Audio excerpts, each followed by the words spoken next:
ஓம் அஸ்வத்வஜாய வித்மகே பாசஹஸ்தாய தீமகி தன்னோ சூரிய பிரசோதயாது. சூரிய வழிபாடு அப்படின்றது நம்ம இந்து மதத்தோட ஒரு அங்கமாகவே இருக்கு அப்படின்னு சொல்லலாம்.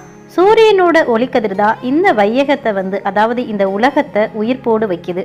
உயிர்கள் வளரவும் பல்கி பெருகவும் உதவும் சூரிய பகவானை வணங்க ஏற்படுத்தப்பட்ட புண்ணிய நாள் தான் இந்த ரத சப்தமி. சூரிய பகவானுக்கு உரிய மாதமா போற்றப்படும் தை மாத அமாவாசைக்கு பிறகு வரும் சப்தமி திதி அன்னைக்கு இந்த ரத சப்தமி கொண்டாடப்படுது. ரத சப்தமி அன்னைக்கு தான் கருடாழ்வாரோட அண்ணனான அருணன் சாரதியா இருக்க 7 குதிரைகள் பூட்டிய ரதத்துல உலா வரும் சூரிய பகவான் உதித்தார் அப்படின்னு புராணங்கள்ல குறிப்புகள் இருக்கு. சூரிய ஜெயந்தியான இன்றைய தினத்துல விஷ்ணுவும் சூரிய நாராயணனா வணங்கப்படுறாரு. தை அமாவாசையிலிருந்து வரும் 7வது நாள் சப்தமி அப்படின்னு சொல்லப்படுது.